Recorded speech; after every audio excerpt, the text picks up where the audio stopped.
So nice to see you. Oh, I'm so happy. Let me sit properly. No, I should go this way. I meant, Roshi, I meant you to see my white Tara in my office. She's so beautiful. She's so beautiful. I wish we could walk in the monastery or the nunnery grounds. It's been so many years since I was there. Yes, I don't know whether you recall when you came, I was newly ordained. Yes, I do. You were just like something solid for me, and I really.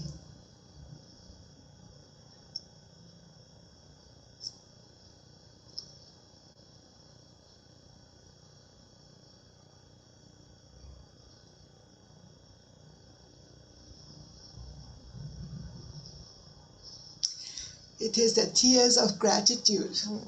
I so deeply feel this gratitude that I had towards you, my Dharma sister.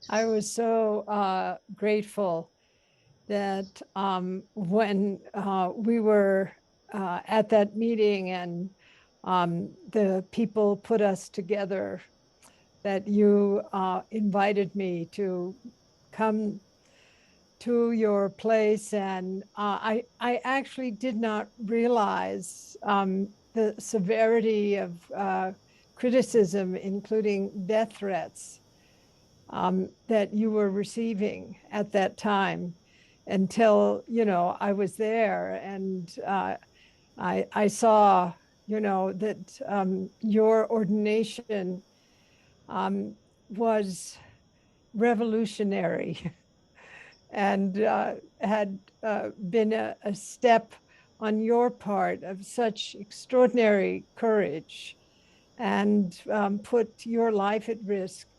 But it was all, for the very best, because so many women and so many people have benefited from your this bodhisattva act on your part.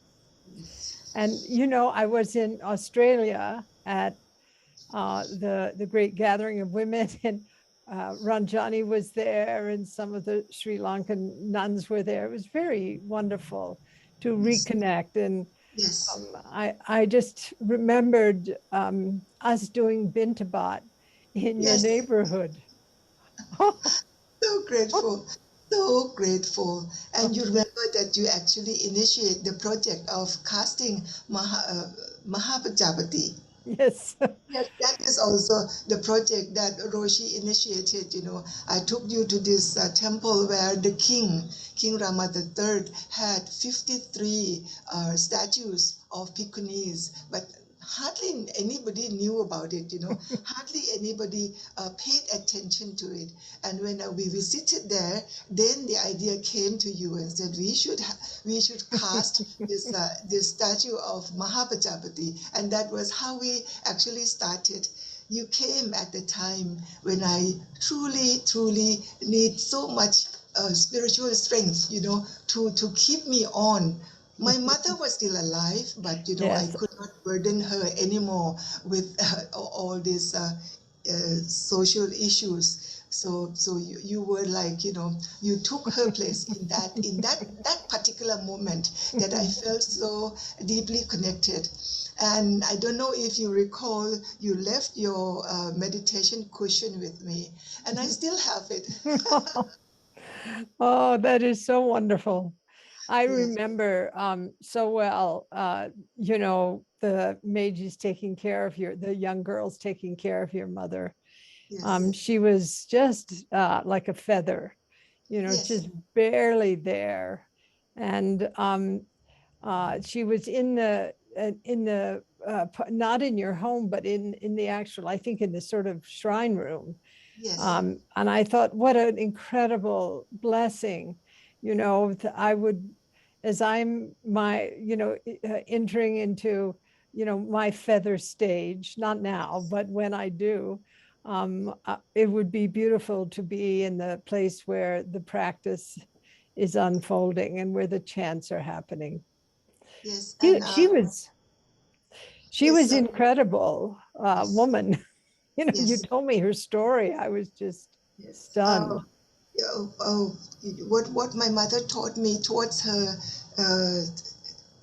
towards her the end of her life, her elements had become so refined that you could literally see through her hand, all the blood vessel inside, you could see the red one, the dark one, her elements were so fine. I think it has to do with the spiritual progress, that she was practicing, and that really uh, assured me, confirmed that if you keep on practicing well, it even can show on your physical body. Yeah. And that was a great message. uh, How are you? Physically, here I have something with my brain that I am not 100% every time, so it depends on the brain cell now. So sometimes I don't feel like talking, so just last week I think I saw um, uh, uh, Jetsunma made announcement that she's stepping back. I will follow her. Next month, I will also make the same announcement. Limitation, limit myself to uh, certain duties that is important. Now I have to screen out what is more important than others, otherwise everything seems to be important at the same time, and it is uh, unkind, unkind to retain this physical form, to last a bit longer, to last a bit longer. I prefer to be alive, less active, rather than be alive but invalid. Yes, I maybe we are feeling very much the same thing.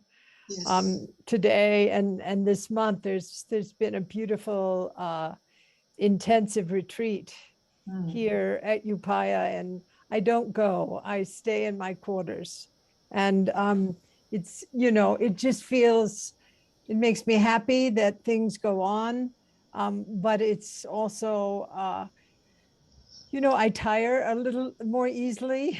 Yes. And Yes. also, I don't really want to, take away from what the younger people are doing. And so that makes me, I feel kind of wonderful that uh, Yeah. Yes. that I can, move aside to. Yes. Yes, I think all of us, I think maybe you are a little older than us. Jetsunma is 1 year older than me, and Karma Lecture Somo, same age. So we are more or less in the same batch, of this getting old, experiencing this aging together, and we need to really see examples between ourselves. We cannot see examples with the younger generation. And I now realize that it is very difficult to allow the younger generation to appreciate or to understand what you are going through, So often I would say that, oh, I wish you are lucky enough to be as old as I am. Well, And only I, then you will learn. yeah, that's I think, a very good message to share. Yes. And yeah, it is true. I turn 80 this summer, and it's, I enjoy my hermitage in the mountains. Yes. I really cherish my quiet practice. Is very Yes. modest. Yes. Um, and the temple here, the place here is so beautiful. And it's grown, and even though we've been closed for since early March in 2020, our Mahasangha through yeah, the sun is setting here, so our Mahasangha um, is through Zoom and everything is growing. So it makes me happy to see the Dharma spreading, and also to see that so many women are in your Mahasangha, that it's Yes. growing as well. I'm gonna change, lean Yes, forward. a little bit. Yeah. Yes, just the ankle. Roshi, I find that this age, having been access to Zoom, it is also sometimes I feel that at the same time we can also be exploited because we are easier accessible than previously. You don't have to travel. Attending one conference, you would take about 5 days, getting there, giving a talk, and then coming back. But now, I attend meeting 2 countries in the same day. Yeah. That is a bit too much. That is a Yeah. bit too much. And sometimes when you work with younger generation, they expect you to be at the same. I know. I know. I had a total knee replacement in December, so I can't walk so fast. I couldn't, I hurt anyway, so I had to have my knee replaced. And my assistant, who's a wonderful person, who's a doctor, she walks normally. And so I'm way behind her, you know. And I think, oh, this is so interesting.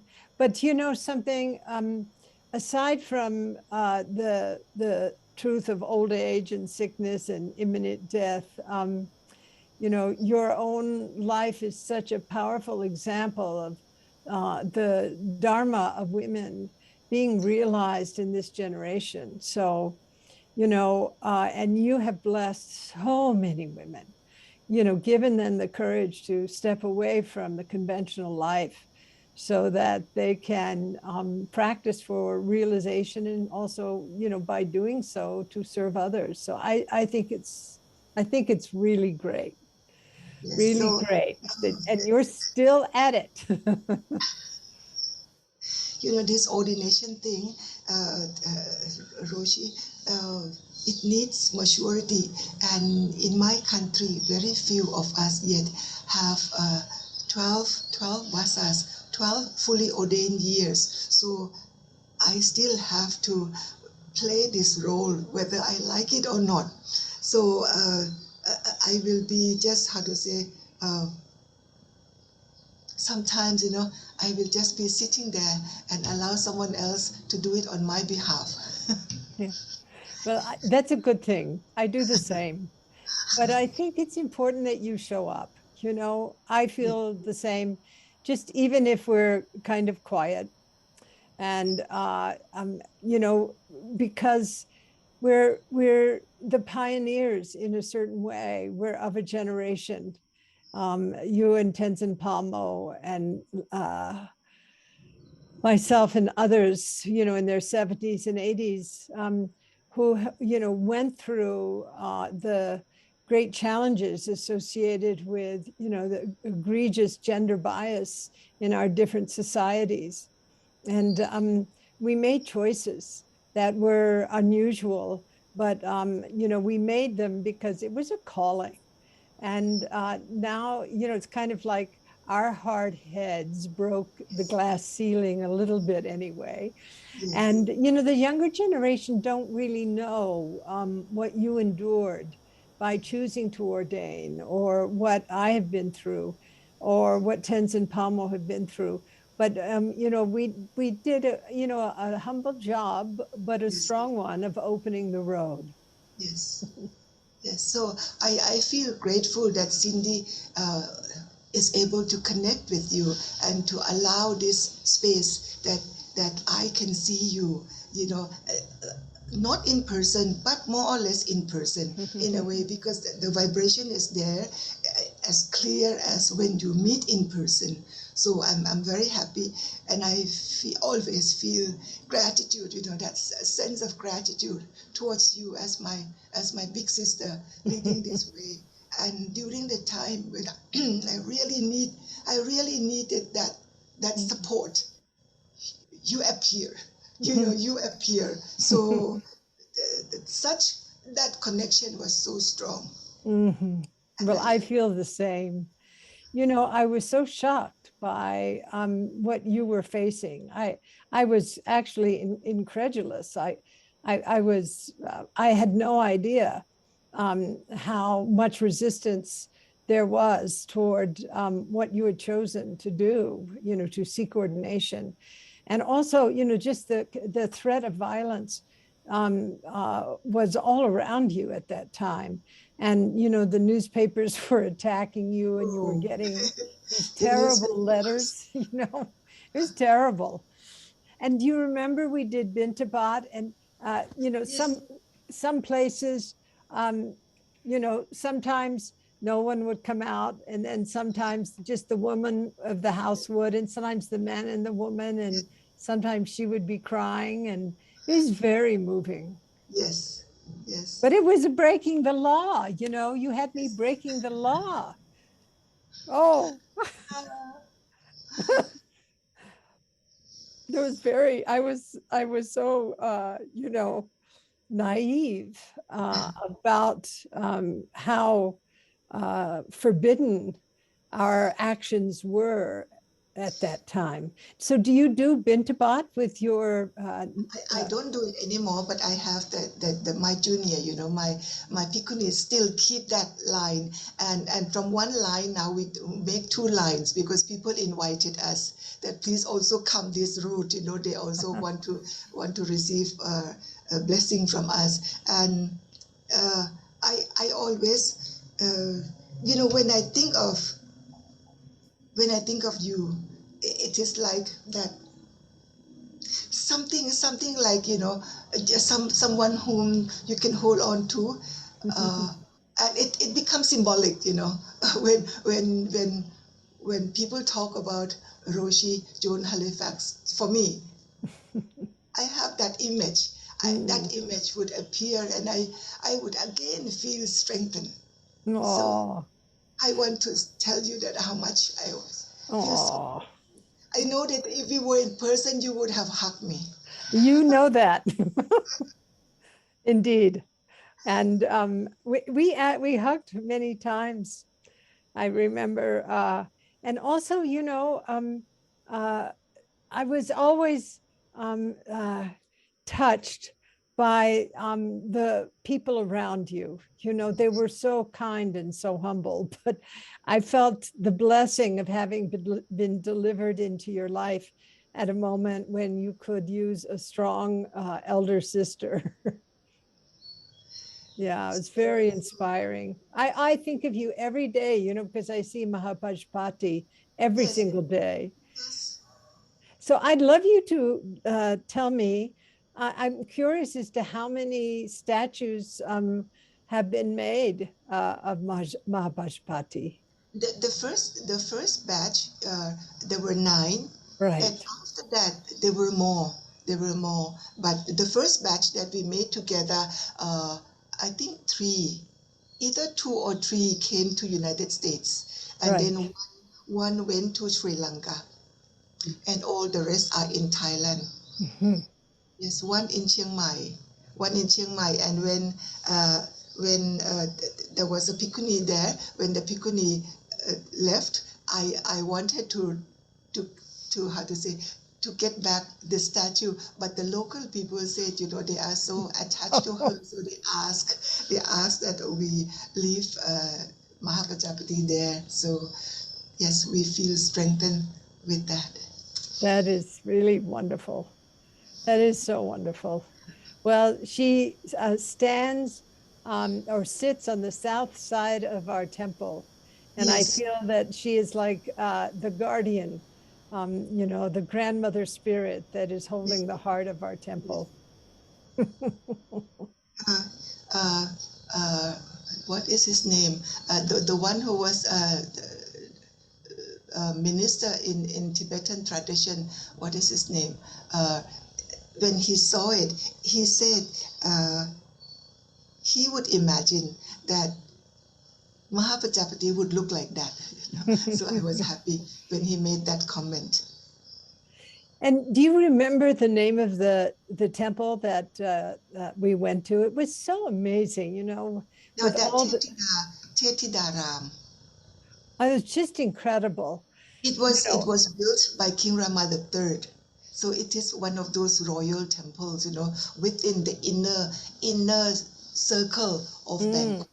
Yeah, very important. And do you Very remember that it was locked and you had to go find the keeper of the key?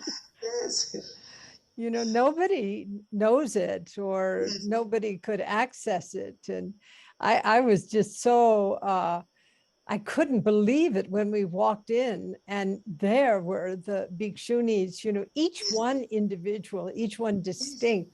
yes. I was just stunned. It's one of the most extraordinary moments of my life to see that. And do people go to that temple now, or how is that now? Yes, yes, but as we experience, they always find the hall locked, and you have to go and search for that particular monk who has that particular key, that kind of thing, So unless this group of people who they already know what they're going to see inside, only then they can find it. Yeah, Otherwise, usually locked. But that's then the photo of the Arhat of the terrace there is known to the outside world much more now, much more. oh oh I would, I never have seen photos of the collection in the Yes. temple. So maybe Cindy can send a link to me. I would really appreciate seeing that. It was just Yes. incredible. What I can do is I will how to say, take photos, see, different photos of these statues and met them in one, what you call it. I have my assistant here sitting with me in one set. Show your face, show your face. Hello, nice to see you. She is also PhD. This is my strength, Dhamma Paripunna. She has PhD from New Zealand, and she was also a professor teaching in a university. And good that she doesn't have family, so that's good. That's good. Oh, No really, worry about really. husband, no worry about children. So now she is completely devoted to Buddhism, and particularly uh, to be on this lineage, on this Bhikkhuni lineage. Very important, very important. So yes, so every time when I have this connection, I always have her by my side so that she knows exactly, whom I am in touch with. Keeps the history, so to say. Yeah, yeah. Well, we touched each other's lives in a very unusual way. Yes. Yeah. And I remember sitting in the shrine room with your students, excuse me. And I didn't know the chants. I think they were in Pali, but I thought they were so beautiful. And I thought, it was like floating on the cloud of the Dharma, being carried by those beautiful young women's voices as they chanted, and also in the space where your mother was, and also a place that, had been in your family for quite a long time. So it was an extraordinary experience, for me as a Western practitioner, to enter your life at that time. I think, many Western practitioners now are, part of your Dharma circle. But I feel, just to have those moments with you when things were so complicated and Yes. also kind of dangerous. And, we were sort of the older people. Your mother, of course, was, the oldest, but we were, the adults in the room, so to speak. And it was a very fragile, very, very vulnerable time. I just, um, and you had so much courage, I have to just say. And I mean, you had a lot of equanimity. I don't know if I could have been equanimous in the same way you were, had I been, excoriated in the press and received these terrible letters from Yes. people who, were objecting to your choices. So So I, that's why, Roshi, that's why, your visit came at that very fragile moment, So the connection that I have with Roshi is a very special one, particularly when you came at the time when I was just about, like last strand or something, and then you came and somehow I felt strengthened. I felt uplifted. And your visit at that particular time in history now, in history, was so meaningful for this lineage of the Theravada Bhikkhuni that is just starting in this country. Oh dear, oh dear. I'm curious, how many women have you ordained by now? For the Samaneri, we have this contemporary ordination that keeps on twice a year. The number comes up to something like 900. Oh But my goodness. then I went also to other places, but this is, how to say, they return to lay life. They Yeah, return to lay life. Only few remain. And in the whole country now, we have something like 300 that fully, is fully ordained. 300 bhikkhunis. Yes, yes. That So is, whether the government, how to say, recognize or not, they are here. They yeah, are here to stay. I think they are here to stay, and they spread to at least 30 provinces in the whole country. In the whole country, we have 77 provinces now, at least in 30 provinces. So they have not recognized us yet, Roshi, but really. yes, not Oh, officially recognize it, but we are recognized by the people. And I don't fight, Roshi, I don't fight for recognition because that is going to be, how to say, this official thing. No? I don't fight with them, but we prove that our existence means a lot to people, means a lot to society. So I reach out to people in prisons, things that the monks don't do, or very few monks do that, and to show them that our existence can the society can really benefit from the existence of ordained women. So that's totally. yes, yes. Well, it's a historical act, a revolutionary act on your part, an act I of didn't know that, Roshi. I didn't know that. I just happened to be in this particular spot in time, and it is something that I have to do. If I had that knowledge, as that professor, Professor Chatsuman Kapil Singh had that knowledge, and if you're not doing anything for the improvement of society, then what use is there for you to have that kind of knowledge? So that was only my reaction. well, as you can imagine, we share that in common. Yes, What are we alive for but to serve yes, and to make the way better for those who are in the future. But some people, they have a little corner, but your act, you having received both seminary and bhikshuni ordination and, gone way, out of your way to do it properly.